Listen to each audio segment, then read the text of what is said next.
जय श्री राम, जय हनुमान। प्रिय भक्तों, दुनिया में ऐसा कौन व्यक्ति होगा जो अपार धन दौलत का मालिक नहीं बनना चाहता। अगर आप भी चाहते हैं कि आपकी जिंदगी में समृद्धि, सुख और पैसा बिना रुके आने लगे, तो ये वीडियो सिर्फ और सिर्फ आपके लिए है।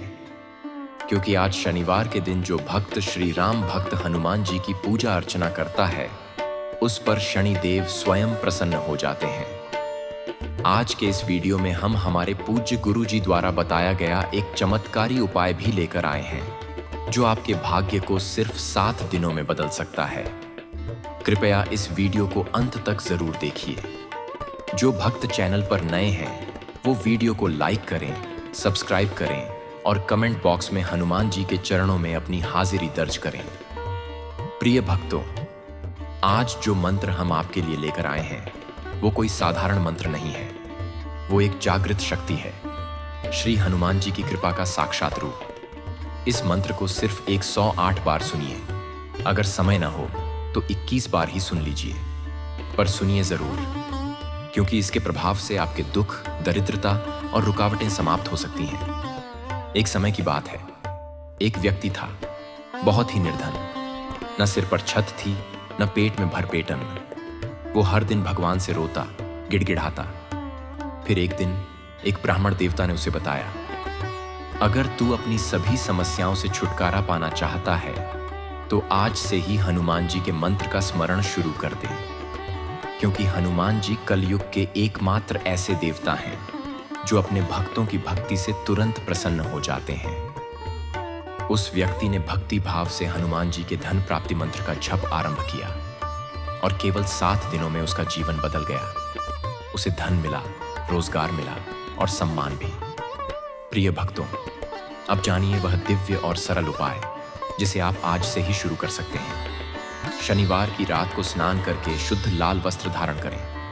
एक पीपल का पत्ता लें और उस पर चंदन से AUM हनुमते नमः लिखें। इस पत्ते को अपने घर के तिजोरी स्थान या जहां आप पैसे रखते हैं, वहां रख दें। फिर उसी स्थान पर बैठकर AUM श्री हनुमते नमः मंत्र का 108 बार जप करें। इस उपाय को लगातार 7 शनिवार तक करें और पूरी श्रद्धा से हनुमान जी से धन, वैभव और उन्नति की प्रार्थना करें। आप देखेंगे कि कैसे चमत्कार आपके जीवन में उतर रहा है।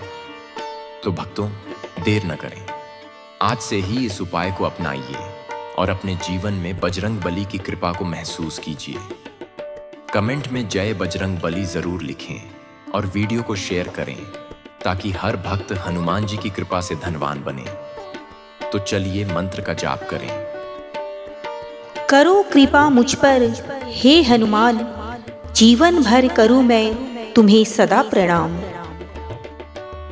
ओम नमो हनुमते रुद्र अवतराय राम सेवकाय राम भक्ति तत्पराय राम हृदयाय नमः।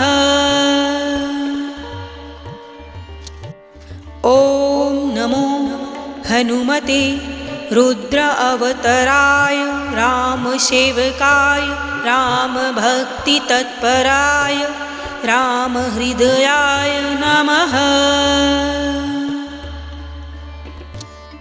ओम नमो हनुमते रुद्र अवतराय राम सेवकाय राम भक्ति तत्पराय राम हृदयाय नमः। ओम नमो हनुमते रुद्र अवतराय राम सेवकाय राम भक्ति तत्पराय राम हृदयाय नमः। ओम नमो हनुमते रुद्र अवतराय राम सेवकाय राम भक्ति तत्पराय राम हृदयाय नमः। ओम नमो हनुमते रुद्र अवतराय राम सेवकाय राम भक्ति तत्पराय राम हृदयाय नमः। ओम नमो हनुमते रुद्र अवतराय रामसेवकाय रामभक्तितत्पराय रामहृदयाय नमः। ॐ नमो हनुमते रुद्र अवतराय रामसेवकाय रामभक्तितत्पराय रामहृदयाय नमः। ॐ नमो हनुमते रुद्र अवतराय रामसेवकाय रामभक्तितत्पराय रामहृदयाय नमः। ॐ नमो हनुमते रुद्र अवतराय रामसेवकाय रामभक्तितत्पराय रामहृदयाय नमः। ॐ नमो हनुमते रुद्र अवतराय रामसेवकाय रामभक्तितत्पराय रामहृदयाय नमः। ॐ नमो हनुमते रुद्र अवतराय रामसेवकाय रामभक्तितत्पराय रामहृदयाय नमः।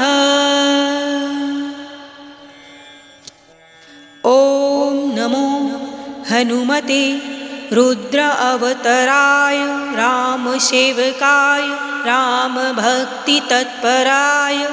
रामहृदयाय नमः। ॐ नमो हनुमते रुद्र अवतराय रामसेवकाय रामभक्तितत्पराय रामहृदयाय नमः।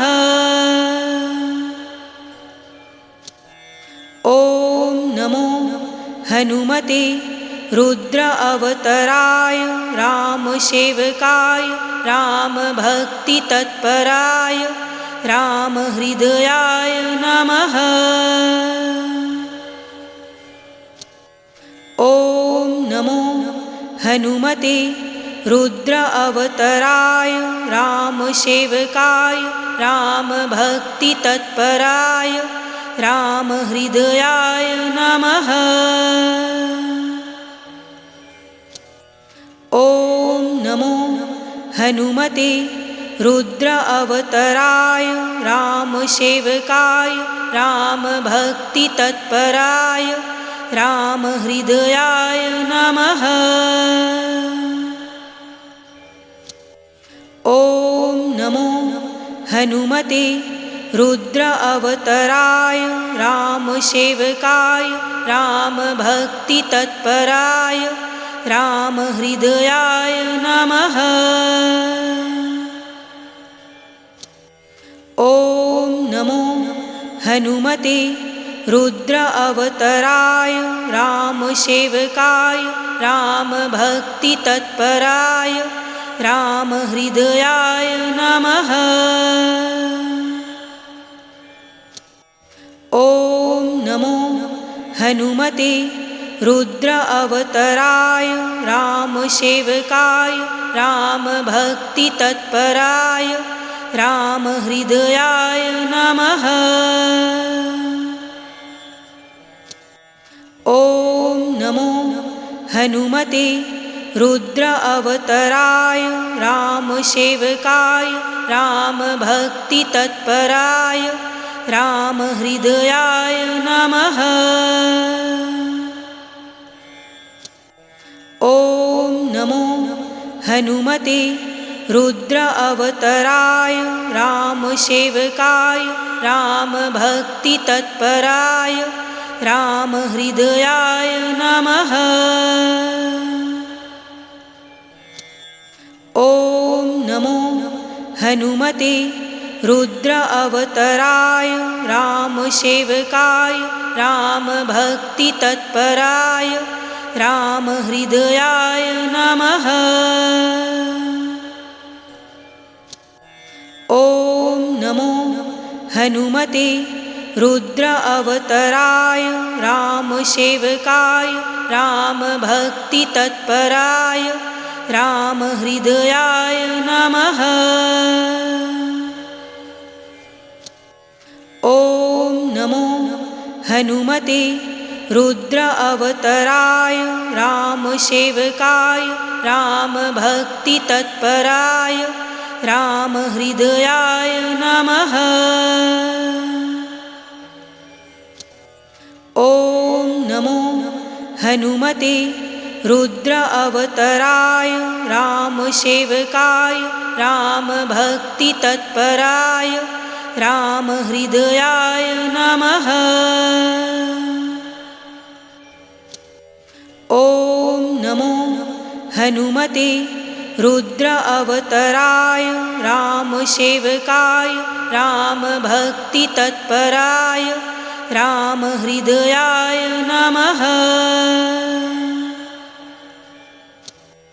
ॐ नमो हनुमते रुद्र अवतराय रामसेवकाय रामभक्तितत्पराय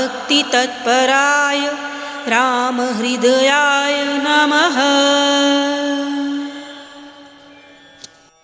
ॐ नमो हनुमते रुद्र अवतराय रामसेवकाय रामभक्तितत्पराय रामहृदयाय नमः। ॐ नमो हनुमते रुद्र अवतराय रामसेवकाय रामभक्तितत्पराय रामहृदयाय नमः। ॐ नमो हनुमते रुद्र अवतराय रामसेवकाय रामभक्तितत्पराय रामहृदयाय नमः। ॐ नमो हनुमते रुद्र अवतराय रामसेवकाय रामभक्तितत्पराय रामहृदयाय नमः। ॐ नमो हनुमते रुद्र अवतराय रामसेवकाय रामभक्तितत्पराय रामहृदयाय नमः। ॐ नमो हनुमते रुद्र अवतराय रामसेवकाय रामभक्तितत्पराय रामहृदयाय नमः। ॐ नमो हनुमते रुद्र अवतराय रामसेवकाय रामभक्तितत्पराय रामहृदयाय नमः। ॐ नमो हनुमते रुद्र अवतराय रामसेवकाय रामभक्तितत्पराय रामहृदयाय नमः। ॐ नमो हनुमते रुद्र अवतराय रामसेवकाय रामभक्तितत्पराय रामहृदयाय नमः। ॐ नमो हनुमते रुद्र अवतराय रामसेवकाय रामभक्तितत्पराय रामहृदयाय नमः। ॐ नमो हनुमते रुद्र अवतराय रामसेवकाय रामभक्तितत्पराय रामहृदयाय नमः। ॐ नमो हनुमते रुद्र अवतराय रामसेवकाय रामभक्तितत्पराय रामहृदयाय नमः। ॐ हनुमते रुद्र अवतराय रामसेवकाय रामभक्तितत्पराय रामहृदयाय नमः। ॐ नमो हनुमते रुद्र अवतराय रामसेवकाय रामभक्तितत्पराय रामहृदयाय नमः। ॐ नमो हनुमते रुद्र अवतराय रामसेवकाय रामभक्तितत्पराय रामहृदयाय नमः।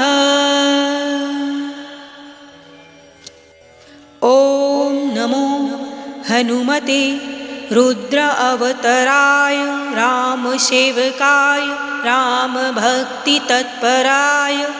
रामहृदयाय नमः। ॐ नमो हनुमते रुद्र अवतराय रामसेवकाय रामभक्तितत्पराय रामहृदयाय नमः। ॐ नमो हनुमते रुद्र अवतराय रामसेवकाय रामभक्तितत्पराय रामहृदयाय नमः। ॐ नमो हनुमते रुद्र अवतराय रामसेवकाय रामभक्तितत्पराय रामहृदयाय नमः। ॐ नमो हनुमते रुद्र अवतराय रामसेवकाय रामभक्तितत्पराय रामहृदयाय नमः। ॐ नमो हनुमते रुद्र अवतराय रामसेवकाय रामभक्तितत्पराय रामहृदयाय नमः। ॐ नमो हनुमते रुद्र अवतराय रामसेवकाय रामभक्तितत्पराय रामहृदयाय नमः। ॐ नमो हनुमते रुद्र अवतराय रामसेवकाय रामभक्तितत्पराय रामहृदयाय नमः। ॐ नमो हनुमते रुद्र अवतराय रामसेवकाय रामभक्तितत्पराय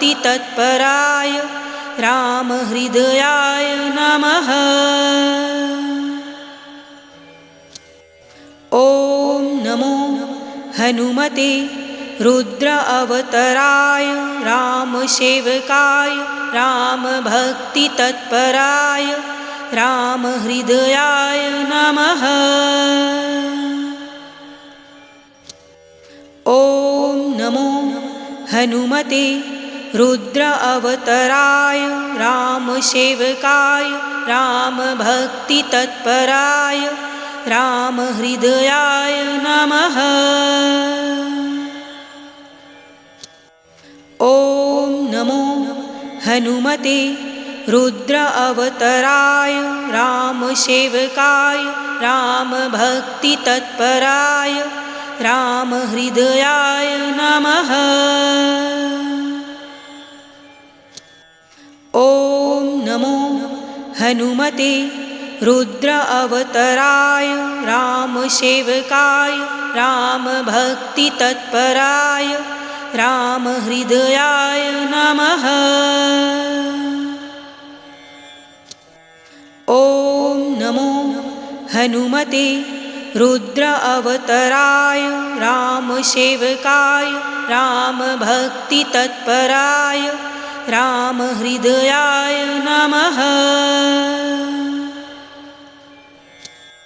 ॐ हनुमते रुद्र अवतराय रामसेवकाय रामभक्तितत्पराय रामहृदयाय नमः। ॐ नमो हनुमते रुद्र अवतराय रामसेवकाय रामभक्तितत्पराय रामहृदयाय नमः। ॐ नमो हनुमते रुद्र अवतराय रामसेवकाय रामभक्तितत्पराय रामहृदयाय नमः। ॐ नमो हनुमते रुद्र अवतराय रामसेवकाय रामभक्तितत्पराय रामहृदयाय नमः। ॐ नमो हनुमते रुद्र अवतराय रामसेवकाय रामभक्तितत्पराय रामहृदयाय नमः। ॐ नमो हनुमते रुद्र अवतराय रामसेवकाय रामभक्तितत्पराय रामहृदयाय नमः। ॐ नमो हनुमते रुद्र अवतराय रामसेवकाय रामभक्तितत्पराय रामहृदयाय नमः। ॐ नमो हनुमते रुद्र अवतराय रामसेवकाय रामभक्तितत्पराय रामहृदयाय नमः। ॐ नमो हनुमते रुद्र अवतराय रामसेवकाय रामभक्तितत्पराय रामहृदयाय नमः। ॐ नमो हनुमते रुद्र अवतराय रामसेवकाय रामभक्तितत्पराय रामहृदयाय नमः। ॐ नमो हनुमते रुद्र अवतराय रामसेवकाय रामभक्तितत्पराय रामहृदयाय नमः। ॐ नमो हनुमते रुद्र अवतराय रामसेवकाय रामभक्तितत्पराय रामहृदयाय नमः। ॐ नमो हनुमते रुद्र अवतराय रामसेवकाय रामभक्तितत्पराय रामहृदयाय नमः।